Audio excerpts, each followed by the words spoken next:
Hi, this is Dr. Hanson. Welcome to the fourth installment of our fitness series. Today's installment is about sleep. Sleep is a really important part of fitness. Sleep is where a lot of your thought processes throughout the day come together and get properly synapsed and hooked up to other areas of the brain. It's also where a lot of growth takes place and muscle regeneration. Of course, sleep deprivation is a way we torture people in a lot of instances. So that's a perfect indication about how important sleep is. What is the best way to get good sleep? A lot of times people don't fall asleep easily at night because they didn't really work hard enough during the day. I think we all know if you've had an exhausting afternoon shoveling mud or cutting down trees that you sleep well that night. Well, that's a certain indication, but we all don't do that because that's not our jobs or our tasks at hand. Some ways to help improve the sleep. One of the most important things is to get up in the morning and catch some sunlight, at least 30 minutes of sunlight, not directly stare at the sun, but actually get the sunlight. Now, where that works is that the light actually stimulates parts of the brain and certain chemicals are released because of that. The retina of the eye is actually a direct extension of the brain. Don't think of the eye as a separate organ. It's actually an extension of the brain. And so there are direct neural connections that sunlight, natural light actually has on the brain, enhancing and keeping a good sleep-wake cycle. So that's very important. I think we all should get as much sun as we can. If the first thing you do in the morning is you end up in a cooped up building, that's probably not a good idea from a sleep standpoint. The other thing to do is to wake up in the same time of the day. Don't have days where you sleep in really long. If you get up in the morning, just keep getting up at 6 in the morning, and then don't just lay around in bed. And then when you get at nighttime, when you get sleepy, go to sleep then. If you can't, then it's okay to delay that, but that's your brain telling you, all right, it's time to go to sleep. You want to obey your brain's rhythm and try to keep that in sync, because that's going to be important, because that's what the brain is doing. It's the thing that's trying to get rest. Another issue is caffeine.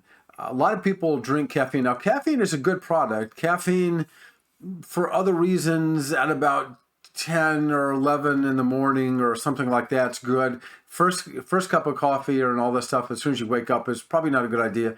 And certainly caffeine afternoon or after 2 o'clock in the afternoon, that might prevent you from going to sleep. And even if it doesn't prevent you from going to sleep, it might make your sleep cycle a little disrupted. So in other words, you may be asleep at night but not get good quality sleep. So caffeine is fine, but limit it to maybe late morning hours. Of course, in the daytime, if you happen to feel sleepy, it's okay to nap for a little bit, maybe 30 minutes tops, but don't get extensive sleep at that time. And of course, when it gets late at night, don't be viewing bright lights. Don't have bright, shiny LEDs and computer monitors and stuff in your face.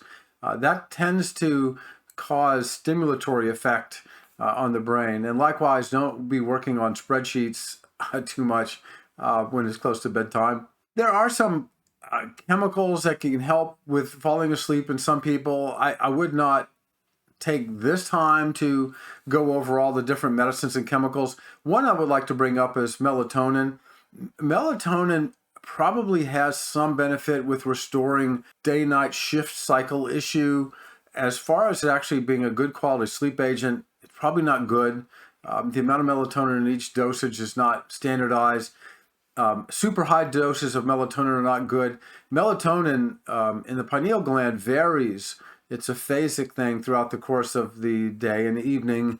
And to give constant high levels is not natural and probably does not have a sustained effect. When you go to sleep, try to get as dark a room as possible. Try to get as much of a blackout in the room and keep it cool. Your body likes to sleep when it's a bit cooler.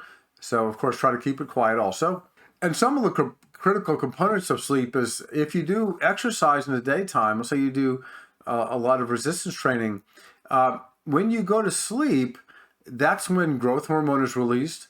That's when muscle building takes place, is during your sleeping hours. If you're doing a lot of exercise in the daytime, but you're not going to sleep till 1 a.m. and you can't sleep, there's actually reduction of the amount of the effect of all your exercise from the earlier part of the day. So it's important for muscle building, for cognition, etc. So good sleep is a way of contributing to good fitness.